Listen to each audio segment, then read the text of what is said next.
عليكم ورحمة الله وبركاته.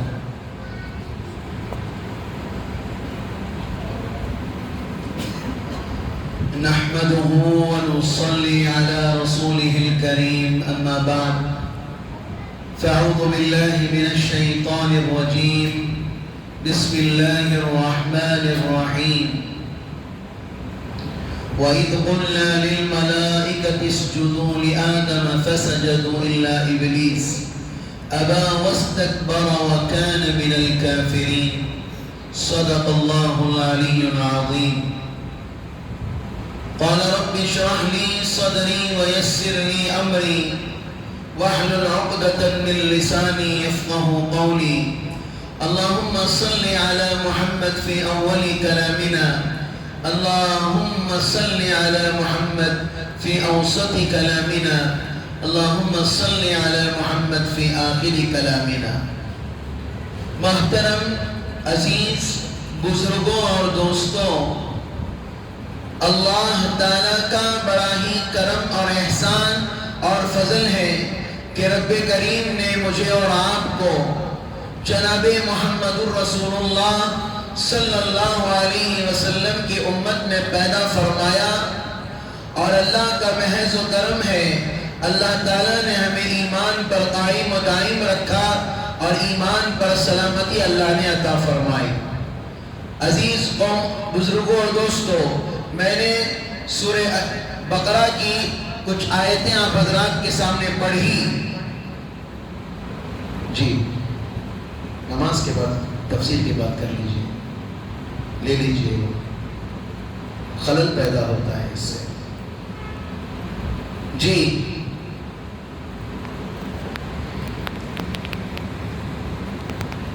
وَإِذْ قُلْنَا لِلْمَلَائِكَةِ اسْجُدُوا لِآدَمَ فَسَجَدُوا إِلَّا إِبْلِيسَ أَبَى وَاسْتَكْبَرَ وَكَانَ مِنَ الْكَافِرِينَ، جس کے ترجمے میں لکھا جاتا ہے پھر دیکھو جب ایسا ہوتا تھا کہ ہم نے فرشتوں کو حکم دیا تھا حضرت آدم علیہ السلام کے سامنے سجدہ کرو اور جھک جاؤ، مگر ابلیس نے اپنی گردن نہیں جھکائی اور اس نے منع فرما دیا اور وہ گھمنڈ اور تکبر میں رہا.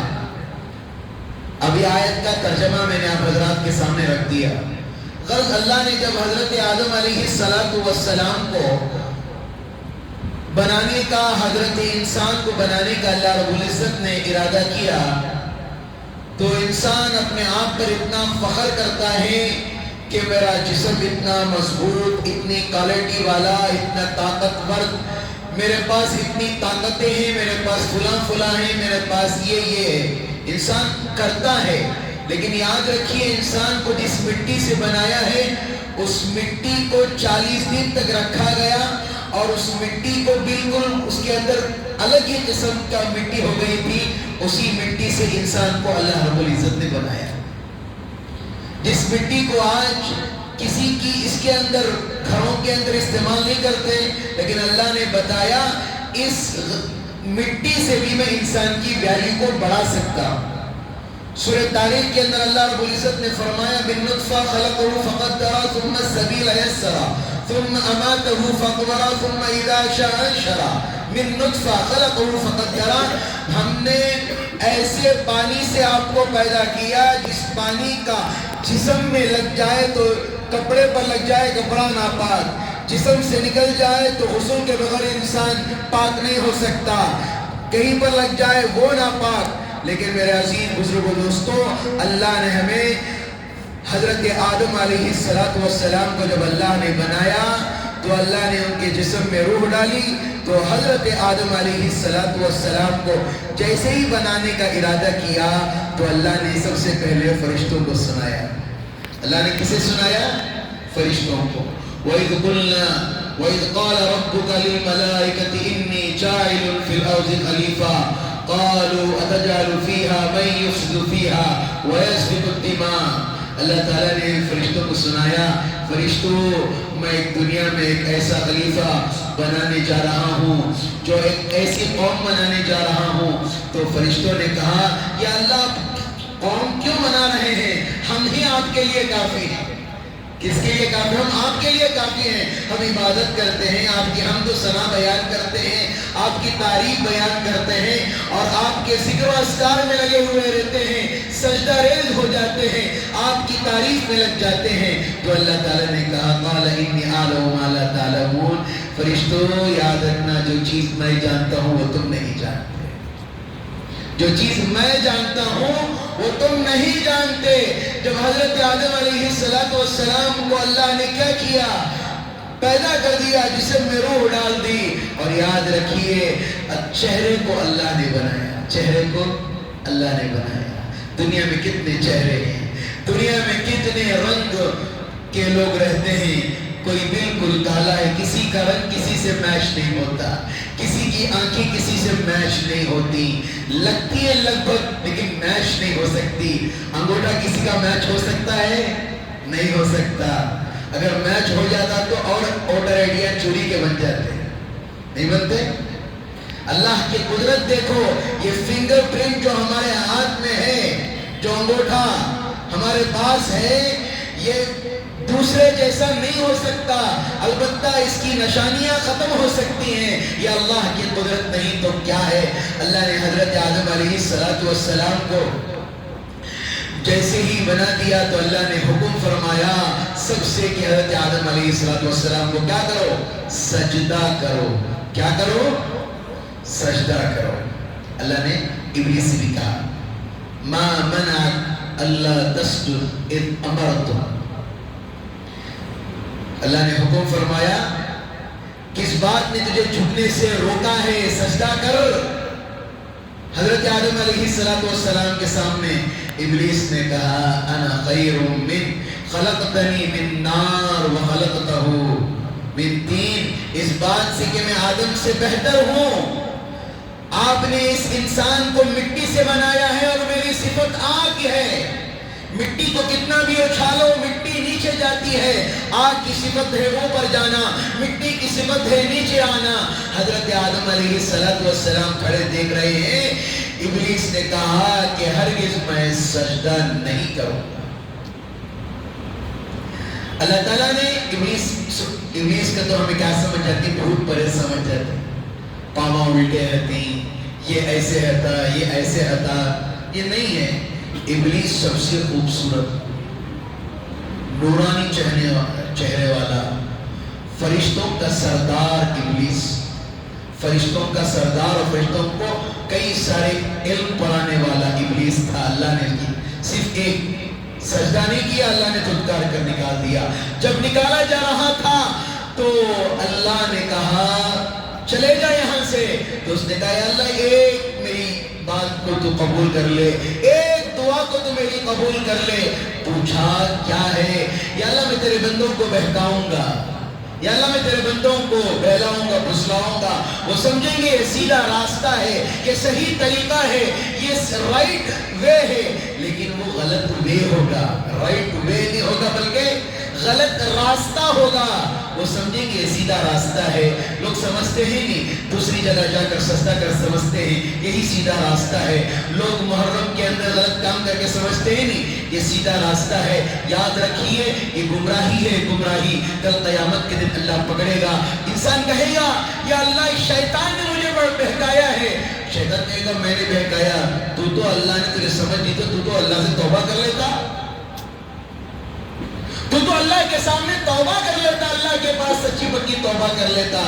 جب میرے عزیز بزرگوں دوستوں شیطان کو نکالا تو شیطان نے دعا کی تو اللہ نے کہا چل میں تیری دعا قبول کرتا ہوں. میرا بندہ اگر سمندروں کے برابر بھی گناہ کر کے آئے, سمندروں کے برابر بھی گناہ کر کے آئے, خدا کی عزت و جلالت کی قسم اگر اس کے آنکھوں سے 2 آنسو کے قطرے بھی زمین پر گر جائیں تو سارے گناہوں کو معاف کر دوں گا, سارے گناہوں کو دھو دوں گا میں. اللہ کی شان, اللہ کی مشیت ہے.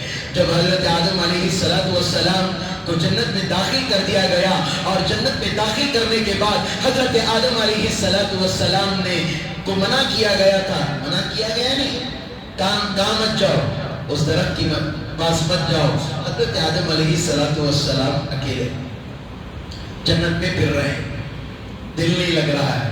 کیا نہیں لگ رہا ہے؟ دل نہیں لگ رہا. نوجوان بڑے خوش ہو رہے ہیں. دل نہیں لگ رہا ہے، یہاں سے وہاں جا رہے ہیں، دل نہیں، لو چاہیے، کیا چاہیے؟ لو، پیار۔ اللہ جانتے ہیں، اللہ نے اس قوم کو بنایا، اللہ کو معلوم ہے کیسی دنیا شروع ہوگی، کیا ہوگا، تو اللہ نے ٹیڑھی پسلی سے حضرت حوا علیہ السلام کو پیدا فرمایا۔ اسی لیے آج باہر کا میں کاف کر دیا، باہر سنیں گے تو لہذا اللہ نے عورت کو ٹیڑھی پسلی سے اللہ نے پیدا کیا۔ اب کتنا بھی سمجھانے کی کوشش کرو نہیں مانے گی، آپ سچے ہو کر کے آپ کو جھوٹا بننا پڑے گا۔ اللہ نے رکھی ہے کچھ ناز و نخرے عورتوں کے اندر رکھے ہیں، اور اللہ نے عورتوں کے اندر یہ صفاتیں رکھی ہیں، اسی لیے ہمیں ہی جھک جانا پڑتا ہے۔ تو حضرت حوا کو جیسے اللہ نے پیدا فرمایا، جنت کے اندر خوب مزے کر رہے تھے، ابلیس نے سوچا کس طرح سے حضرت آدم علیہ السلام کو بہکایا جائے۔ غور سے سنو اس بات کو، میں مختصراً بتا رہا ہوں، وقت لمبا ہو رہا ہے۔ حضرت آدم علیہ السلام کو بہکانے کا طریقہ سوچ رہا تھا، جب بھی جاتا تو واپس آ جاتا، ڈر کی وجہ سے کہ میں جاؤں گا تو حضرت آدم علیہ السلام میری بات نہیں مانیں گے۔ اب طریقہ لانا تو کیسا لانا؟ کسے پکڑنا؟ عورتوں کو پکڑنا۔ کسے پکڑنا؟ گھر والی کو پکڑنا۔ اب ان کے دل میں ڈالے، جاؤ تمہیں بولو کھا لو بنا دانا، ایک ٹائم کھا لے تو کیا بھی نہیں ہوتا۔ اللہ معاف کرنے والے غفور الرحیم ہے، اللہ معافی کو زیادہ پسند کرتے ہیں۔ جیسے ہی دانا کھایا، حضرت آدم علیہ السلام نے ایک دانا کھایا، حضرت حوا نے کتنے دانے کھائے؟ 2 دانے کھائے۔ آپ حقیقہ کرتے ہیں وراثت کی مال تقسیم کرتے ہیں، مرد کے کتنے حصے ہوتے ہیں؟ ڈبل۔ عورت کے کتنے؟ 1۔ کیوں؟ جنت میں ڈبل کھا گئے تھے اور مرد نے 1 کھایا تھا، اس لیے دنیا میں مرد بنے کے ڈبل۔ عورتوں کو کتنے بکرے دیتی ہیں عقیقے کو؟ 1۔ مرد بچے کو 2۔ میرے عزیز بزرگوں دوستو، جیسے حضرت آدم علیہ السلام کو نکالا، حضرت آدم علیہ السلام روتے اللہ کے پاس دعا کیے، اور وہ پورا واقعہ آپ حضرات کے سامنے ہے، میں لمبی تفسیر میں نہیں جانا چاہوں گا۔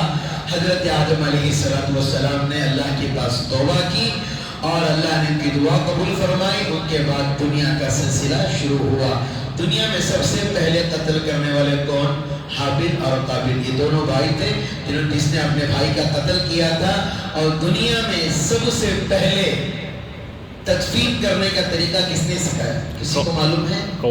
کب ہے؟ دیکھیں ماشاءاللہ، اللہ ان کو جزائے خیر دے، علم رکھنا چاہیے۔ کوا، جب بھائی نے بھائی کا قتل کر دیا، تلاش کر رہا تھا کہ اس باڈی کو کیسے چھپاؤں، تو کوا کسی کو کوئی مر گیا تھا اس کا خاص، وہ جا کر کھود کر اس کے اوپر مٹی ڈال رہا تھا۔ تو اللہ تعالیٰ کسی کو سیکھ سکھلانا بھی چاہتے ہیں تو اللہ تعالیٰ جانوروں کا بھی اللہ استعمال کر لیتے ہیں۔ اللہ پاک سے دعا ہے اللہ تعالیٰ مجھے اور آپ کو ان کہی ہوئی باتوں پر اللہ عمل کی توفیق عطا فرمائے۔ انشاءاللہ کل جو عنوان ہوگا، جنات اور انسان میں کیا فرق ہے، جنات اور انسان میں کیا فرق ہے، اور جنات کی زندگی کیسے ہوتی ہے، کیا وہ ہماری ہی طرح ہوتے ہیں، کیا وہ الگ ہوتے ہیں، انشاءاللہ کل تفصیل سے بیان کیا جائے گا۔ اللہ پاک سے دعا ہے اللہ تعالیٰ مجھے اور آپ کو ان کہی ہوئی باتوں پر اللہ عمل کی توفیق عطا فرمائے۔ لك الحمد ولك الشكر يا الله، اللهم صل على محمد النبي الأمي وعلى آله وسلم تسليما۔ ربنا آتنا في الدنيا حسنة وفي الآخرة حسنة وقنا عذاب النار، اللهم أجرنا من النار يا مجير يا مجير يا مجير، اللهم انفعني بما علمتني وعلمني ما ينفعني وزدني علما، سبحان ربك رب العزة عما يصفون وسلام على المرسلين والحمد لله رب العالمين۔